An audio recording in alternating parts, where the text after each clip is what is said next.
Hello student, कैसे हैं आप सब। उम्मीद करता हूं आप सब अच्छे होंगे, मस्त होंगे, बेहतर होंगे, आपकी पढ़ाई भी बेहतर चल रही होगी। स्टूडेंट, आज का जो हमारा टॉपिक है आधुनिक आवर्त नियम है। क्वेश्चन कैसे पूछा जाएगा उस आधार पर मैं आपको समझा रहा हूं। 11th क्लास के केमिस्ट्री में प्यारे बच्चों मैं हमेशा आपको यही कोशिश कर रहा हूं कि आपको डाउट ना रह जाए, क्वेश्चन के साथ आपको समझाने की कोशिश करूं।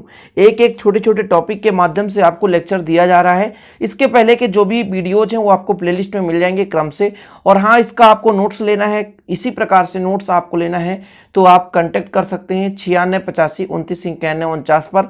100 रुपीज चार्ज लगता है प्यारे बच्चों, लेकिन बेहतर रूप से हैंड रिटन नोट्स आपको मिल जाते हैं। तो चलिए शुरू करते हैं आज का टॉपिक, आधुनिक आवर्त नियम। यानी अब जो आवर्त सारणी आप पढ़ रहे हो, जिसे आपको पूरा याद करना है, उसे हम आज आपको समझाने वाले हैं। ध्यान रहे, क्वेश्चन को टारगेट में रखते हुए समझाएंगे। आधुनिक आवर्त नियम क्या है, इसके साथ इसमें आवर्त और वर्ग में किस प्रकार से व्यवस्थित किया गया।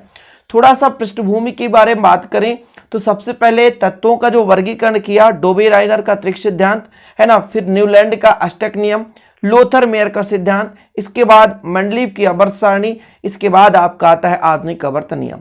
मतलब पहले इन्होंने अपना नियम दिया, जैसे डोबे-राइनर ने दिया, तीन तत्वों को एक साथ रखा, लेकिन बाद में उनका नियम फेल हो गया। इसके बाद आप क्या है, न्यूलैंड का अष्टक नियम, हर आठवां तत्व पहले तत्व से समानता रखता है, जिस प्रकार से ध्वनि का जो हर आठवां स्वर पहले स्वर से समानता रखता है। तो ये आपका किसका था, न्यूलैंड का अष्टक नियम। इसके बाद लोथर मेयर ने भी अपने ग्राफी माध्यम से समझाया था। इसके बाद मेंडलीव के जो नियम थे उनके आधार पर लगभग 50 से 60 वर्ष के आसपास, जैसे आपका था, जैसे 1913 में 1869 में, तो 1869 से 1913 तक मेंडलीव का ही आवर्त नियम चला। पहले मेंडलीव के आवर्त नियम को ही सर्वोपरि माना जाता था, लेकिन जैसे ही एक नियमित क्रम से व्यवस्थित किया गया, यहाँ पर 1913 में हेनरी मोसले के आधार पर इन्होंने परमाणु क्रमांक के आधार पर व्यवस्थित कर दिया, जिससे जो नए तत्वों की खोज हो चुकी थी उनको भी जोड़कर रख दिया। जैसे जब मेंडलीव ने अपना आवर्त नियम बनाया था तो उसमें बहुत सारे तत्वों की खोज नहीं हुई थी, रिक्त स्थान था, जो बाद में खोजा गया उसे भी यहाँ पे ऐड कर दिया गया। तो मेंडलीव के नियम के आधार पर ही, जैसे देखिए कुछ चीजें ऐसी होती है जो कोई व्यक्ति बनाता लेकिन अधूरा रह जाता है, उसी का अनुसरण करते हुए दूसरा व्यक्ति आया, उसे अच्छा मॉडल बना दिया, फिर तीसरा व्यक्ति आया, उसे और अच्छा मॉडल बना दिया। पहले आप लोग देखते थे कि जो आपका मोबाइल फोन होता था बड़े स्ट्रक्चर में आता था, जब स्टार्टिंग में बना था, है ना। टीवी वगैरह बहुत बड़ा, या कंप्यूटर जो है बहुत बड़े आकार का होता था, लेकिन अब कितना छोटा है ना। कंप्यूटर आपके मोबाइल पे सिंपल है, तो छोटे डिवाइस आने लग गए क्योंकि उसका मॉडर्न रूप हो गया। उसी प्रकार से हमने पढ़ा पहले मंडलीव का आवर्त नियम। मंडलीव ने अपने आवर्त नियम में बहुत कुछ समझा दिया था। उन्होंने रिक्त स्थान भी दे दिया था कि आगामी समय में जो नए तत्वों की खोज होगी तो यहाँ पर हम रख सकते हैं, जिससे एक नया आइडिया मिला कि वास्तविक रूप से कोई ना कोई अभी और नए तत्व हैं जो कि यहाँ पर भरे जाएंगे। तब नए तत्वों की खोज भी प्रारंभ हुई। इसलिए प्यारे बच्चों, मंडलीव का आवर्त सारणी हम तो अपने हिसाब से बता रहे हैं कि हम बहुत कुछ महत्व देते हैं मंडलीव के आवर्त सारणी को। यदि मंडलीव का आवर्त सारणी नहीं होता तो फिर ये आधुनिक आवर्त नियम शायद मोस्टली उतना अच्छे से नहीं बना पाते। तो मंडलीव ने अपने तत्वों को परमाणु किसके आधार पर, परमाणु द्रव्यमान के आधार पर व्यवस्थित किया था। लेकिन जो आधुनिक आवर्त नियम आप पढ़ रहे हो, इसे मोसले ने सन 1913 में, हेनरी मोसले जिनका नाम है ना, परमाणु क्रमांक के आधार पर इन तत्वों को व्यवस्थित किया, जिसमें हम यदि परिभाषा लिखेंगे कि तत्वों के भौतिक व रासायनिक गुण परमाणु क्रमांक के आवर्ती फलन होते हैं। बस सिंपल है, परमाणु क्रमांक के आवर्ती फलन होते हैं। अब एक चीज आप लोग थोड़ा सा समझिएगा, जब आप पढ़िएगा, इसके पहले मैंने आपको कराया था मेंडलीव का आवर्त नियम, तो जो बच्चा रेगुलर पढ़ रहा है वो नोट्स जरूर बनाया होगा। तो आप नोट्स बना लेंगे तो ये होता है कि जब एग्जाम के टाइम में आपको दिक्कत नहीं होती, एग्जाम के टाइम में आपको, है ना, पूरे वीडियोस देखने की जरूरत नहीं पड़ती है, आप अपने नोट्स से रिवाइज करते हैं। जब आप आज आधुनिक आवर्त नियम पढ़ने बैठोगे नोट्स बना करके, तो फिर आपको कंपेयर करना है कि भाई साहब क्या डिफरेंस है। तो पहला डिफरेंस तो आपको मिल गया कि मेंडलीव ने अपने आवर्त नियम में परमाणु क्रमांक नहीं बल्कि परमाणु भार के आधार पर व्यवस्थित किया था, और जो आधुनिक आवर्त है जिसे सन 1913 में हेनरी मोसले द्वारा दिया जा रहा है, तो प्यारे बच्चों ये जो है परमाणु क्रमांक के आवर्ती फलन है, यानी परमाणु क्रमांक के आधार पर व्यवस्थित किया गया। तत्वों के भौतिक और रासायनिक गुण परमाणु क्रमांक के आवर्ती फलन होते हैं। इन्होंने भी अपने जो आवर्त तालिका में दो भागों में तत्वों को व्यवस्थित किया, एक आवर्त और एक मान लीजिए वर्ग, यानी जो आपका पीरियोडिक टेबल दिखता है उसमें दो भाग हैं मुख्य रूप से, एक आवर्त और एक वर्ग। आवर्त में पहले आवर्त में दो तत्वों को रखा जिसे अति लघु आवर्त कहते हैं। मोसले ने भी पहले आवर्त में दो ही तत्वों को रखा, फिर दूसरे तीसरे में 8-8 तत्वों को रखा, फिर चौथे और पांचवें में 18-18 तत्वों को रखा, छठे और सातवें में 32 तत्वों को रखा जिन्हें अति दीर्घ आवर्त कहते हैं। ध्यान रखिएगा, आधुनिक आवर्त सारणी में पहला ऑब्जेक्टिव बनेगा कि कितने आवर्त और कितने समूह हैं, कितने वर्ग हैं। तो 7 आवर्त हैं और 18 वर्ग, 18 समूह हैं। याद रखियो आप लोग, बहुत ही फैक्ट का चीज है। आधुनिक आवर्त सारणी में कितने आवर्त हैं? तो 7 आवर्त हैं। पहले आवर्त में दो तत्व जिन्हें अति लघु आवर्त कहते हैं। ठीक है, क्लियर है। दूसरे तीसरे आवर्त को किस नाम से जानते हैं? तो लघु आवर्त। इसमें 8-8 तत्व हैं, अभी हम चर्चा करेंगे, बिल्कुल आप चिंता ना करें। इसके बाद चौथे और पांचवें में 18-18 तत्व हैं जिन्हें दीर्घ आवर्त कहते हैं। छठवें आवर्त में 32 तत्व हैं जिन्हें अति दीर्घ आवर्त कहते हैं। समझ रहे हैं? छठवें आवर्त में 32 तत्व हैं जिन्हें अति दीर्घ आवर्त कहते हैं। और भाई साहब जो आपका 7वां आवर्त है इसमें भी आपके कितने? तो 7वें आवर्त में भी आपके पूरे के पूरे तत्व हो चुके हैं। पहले नहीं खोजे गए थे लेकिन अब खोजे जा चुके हैं। ध्यान रखिएगा, जो आपका 7वां आवर्त है इसमें भी अब 32 तत्व हो चुके हैं। क्यों? क्योंकि पहले अपूर्ण था। आधुनिक आवर्त सारणी बना था 1913 में, तब भी अपूर्ण था। जैसे आपका पी ब्लॉक के तत्व लास्ट के 3-4 तत्व नहीं खोजे गए थे, बाद में खोजे जा चुके हैं। हम आपको पूरे पीरियोडिक टेबल में जब आपको याद कराएंगे ट्रिक से तो आपको पूरा याद करा देंगे, बिल्कुल आप चिंता मत करना। ओके, समझ रहे हैं? तो छठवें आवर्त में 32 तत्व हैं और 7वें आवर्त में भी 32 तत्व हैं। अभी इसमें देखो, छठवें आवर्त में 32 तत्व हैं और इस 32 तत्व में 14 तत्व लेंथेनाइड, लेंथेनम के बाद के 14 तत्व, लेंथेनम के बाद के 14 तत्व लेंथेनाइड तत्व कहलाते हैं। इसी प्रकार से जब हम 7वें आवर्त की बात करें तो प्यारे बच्चों 7वें आवर्त में भी यदि हम बात करें एक्टिनियम के बाद के तत्व, एक्टिनियम के बाद के तत्व एक्टिनाइड तत्व कहलाते हैं।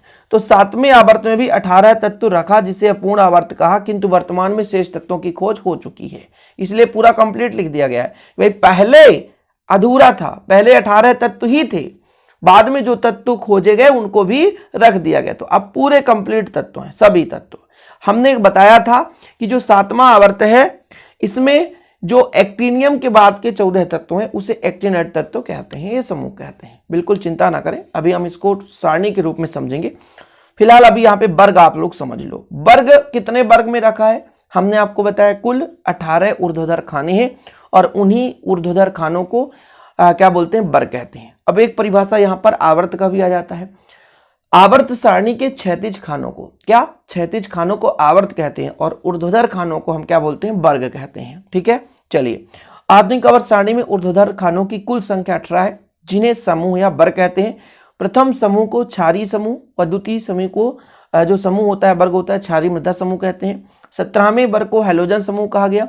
निष्क्रिय तत्वों को 18वें समूह में रखा गया जिन्हें शून्य समूह या एरोजन समूह या अक्रिय समूह कहा गया। ठीक है, ये आपके हो गए फिर बच्चों। यदि आ जाता है आधुनिक आवर्त नियम, लिखिए आवर्त और वर्ग के बारे में समझाइए तो इतना ही करना है आपको। ठीक है, चीजें क्लियर है। अब चलते हैं पीरियोडिक टेबल पर और वहां पे कुछ चीजें आपको समझाते हैं। तो आपको दिख रहा होगा पीरियोडिक टेबल कंप्लीट, समझ रहे हैं? ये आपके बुक का ही पीरियोडिक टेबल है। अब इस तरीके से पूरा कंप्लीट आपको दिख रहा होगा। अब प्यारे बच्चों इसमें से हमको क्या करना है? पूरा समझना है। आधुनिक आवर्त सारणी में हमने सबसे पहले कहा परमाणु क्रमांक के आधार पर व्यवस्थित किया। किस आधार पर? परमाणु क्रमांक। जैसे यहाँ पर हाइड्रोजन है, इसका परमाणु क्रमांक 1, फिर हीलियम का 2, lithium, beryllium, boron, carbon, nitrogen, oxygen, fluorine, neon, ये परमाणु क्रमांक के आधार पर व्यवस्थित है। चीजें क्लियर है? सब कुछ स्पष्ट रूप से आपको दिखाई दे भी रहा होगा। तो परमाणु क्रमांक के आधार पर व्यवस्थित किया, कोई दिक्कत? समझ रहे हैं? आधुनिक आवर्त सारणी में 7 आवर्त हैं। आवर्त की संख्या यहां से आप काउंट करो, 1 2 3 4 5 6 7, मतलब ये आपके जो क्षैतिज खाने हैं, एक खाना हो गया, फिर दूसरा खाना, तीसरा खाना, ये चौथा खाना है ना क्षैतिज खाने, और ये 5वां, छठा, ये 7वां। कुल कितने हैं? कुल 7 हैं। अब कहोगे सर ये जो आपके 2 और एक्स्ट्रा तो 9 हो गए, ऐसा नहीं है, इनको आप मत काउंट करो। ये जो 2 आपके अलग से लेंथेनाइड और एक्टिनाइड दिखाई दे रहे हैं जिसे 4F और 5F कहते हैं, ये बीच के ही डी ब्लॉक के बीच के ही तत्व हैं। जैसे हमने कहा था लेंथेनम के बाद के, लेंथेनम और हाफनियम के बीच के 14 तत्व।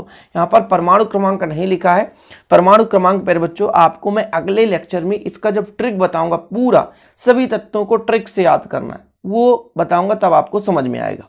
चीजें क्लियर? तो ये आपका लेंथेनम और हैफनियम, लेंथेनम और हैफनियम के बीच के 14 तत्व, ये जो आपके सीरियम है, प्रोटेक्टिनियम है, नियोडिमियम है ना, तो ये प्यारे बच्चों आपके लेंथेनम के तत्व हैं, लेंथेनाइट कहलाते हैं, लेंथेनम के बाद के तत्व। और एक्टिनियम के बाद के देखो जरा, ये आपके 14 तत्व हैं, एक्टिनियम के बाद के 14 तत्व, एक्टिनियम के बाद के 14 तत्व जो हैं वो हैं एक्टिनाइट समूह, और ये डी ब्लॉक के मतलब 7वें आवर्त के ही तत्व हैं। समझ रहे हो? इस प्रकार से चीजें क्लियर है। तो आवर्त कितने हैं? 7 आवर्त, ये 7। अब वर्ग की बात करता हूं, वर्ग ऐसा 1 2 3 4 ऐसे आप देखो 12 13 14 15 16 17 18।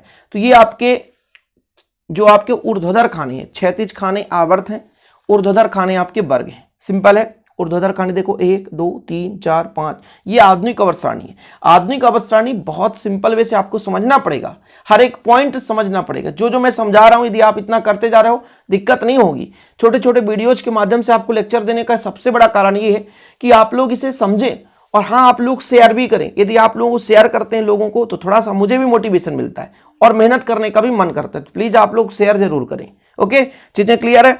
तो अब हम बात कर लेते हैं, आवर्त और वर्ग क्लियर हो गया, 7 आवर्त 18 वर्ग। इसको कितने भागों में बांटा गया है, कितने ब्लॉक में बांटा गया है?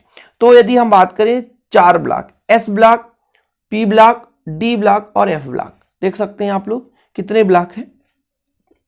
आवर्त जो तालिका है इसमें कितने ब्लॉक है? 4 ब्लॉक है, एस पी डी और एफ। जो आपका एस है इसमें क्षारीय, पहला समूह इसे क्षारीय समूह कहते हैं, और दूसरा जो आपका समूह या वर्ग है इसे क्षारीय मृदा समूह कहते हैं। याद कर लो जो मैं बता रहा हूं, याद करते चलो, लिखते चलो, नोट करते चलो कि आवर्त तालिका, आधुनिक आवर्त तालिका या आधुनिक आवर्त सारणी के पहले समूह के तत्वों को क्षार धातु कहा जाता है, दूसरे समूह के तत्वों को क्षारीय मृदा धातु कहा जाता है, 17वें समूह के तत्वों को हैलोजन तत्व कहा जाता है, 18वें समूह में शून्य समूह को रखा गया। शून्य समूह निष्क्रिय समूह, क्योंकि इनके बाह्यतम कोष में 8 इलेक्ट्रॉन पूरे रहते हैं। हीलियम, नियान, आर्गन, क्रिप्टॉन, जेनान, रेडान, इन सभी तत्वों के बाह्यतम कोष में 8 इलेक्ट्रॉन है, और जब 8 इलेक्ट्रॉन है तो इन्हें किसी से संयोग करने की आवश्यकता नहीं है, इसलिए इनका भाई साहब कोई संयोजकता नहीं होता, ना तो किसी से क्रिया करते, इसलिए इन्हें अक्रिय कहा जाता है। समझ रहे हो? तो ये जो आपके हाइड्रोजन तत्व हैं तो वो 17वें समूह में है। 18वें समूह में शून्य समूह, अक्रिय गैस, निष्क्रिय गैस जिसे कहा जाता है रखा गया है। डी ब्लॉक के तत्वों को हम संक्रमण तत्व कहते हैं, क्योंकि ये आपका एस ब्लॉक और पी ब्लॉक के बीच में दोनों को जोड़ने का कार्य कर रहा है, और इसके अंतिम इलेक्ट्रॉन डी में ही प्रवेश करते हैं। हम किसी तत्व को कैसे पहचानेंगे कि एस ब्लॉक का है? जब उसका हम इलेक्ट्रॉनिक विन्यास करते हैं अबाहु सिद्धांत के आधार पर।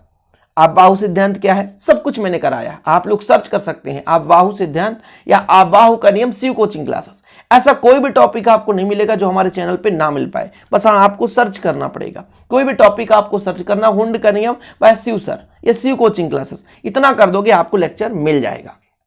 समझ में आया कुछ? हाँ सर समझ में आ गया। तो भाई डी ब्लॉक के तत्वों को हम किस नाम से जानते हैं? तो संक्रमण तत्व के नाम से जानते हैं। याद रखिएगा, संक्रमण तत्व ये एस ब्लॉक और पी ब्लॉक के बीच की मध्यस्थता का कार्य कर रहा है।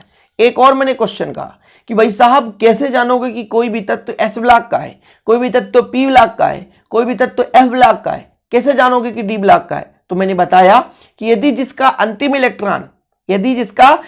इलेक्ट्रॉन कहां प्रवेश करे? एस में, तो समझ जाना एस ब्लॉक का तत्व है। अंतिम इलेक्ट्रॉन पी में तो पी ब्लॉक का तत्व है। अंतिम इलेक्ट्रॉन डी में तो डी ब्लॉक का तत्व है। यदि अंतिम इलेक्ट्रॉन एफ में प्रवेश करे तो एफ ब्लॉक का तत्व है। इस प्रकार से आप पहचान जाओगे कि किसी भी तत्व की हम यदि पहचान करें कि कौन से ब्लॉक का है, तो आप इतना तो समझ ही सकते हो इलेक्ट्रॉनिक विन्यास के आधार पर कि एस ब्लॉक का है, पी ब्लॉक या डी ब्लॉक और एफ ब्लॉक का। तो आज हमारा लेक्चर था प्यारे बच्चों अभी कि हमने समझाया कि आत्मिक आवर्त है क्या, किस आधार पर व्यवस्थित किया गया। इसके 3 पार्ट होंगे। सेकेंड पार्ट में हम इसका ट्रिक याद करवाएंगे, पूरे सभी तत्वों का ट्रिक एक ही लेक्चर में। फिर दूसरा पार्ट हो जाएगा। तीसरा पार्ट जो होगा, फर्स्ट पार्ट में आपने कर लिया, सेकेंड पार्ट में ट्रिक करा देंगे। आज या कल आपको मिल जाएगा लेक्चर, चिंता नहीं करें। इसके बाद प्यारे बच्चों आपको इसका जो H ब्लॉक है, P ब्लॉक, D और F ब्लॉक, चारों ब्लॉक के तत्वों के हमको गुण याद करना है, इनकी परिभाषाएं याद करनी है जो कि एग्जाम में पूछा जाता है। उम्मीद करता हूं आज का लेक्चर आप अच्छे तरीके से समझ गए होंगे। वीडियो पसंद आए तो लाइक करें, शेयर करें। जय हिंद, वंदे मातरम।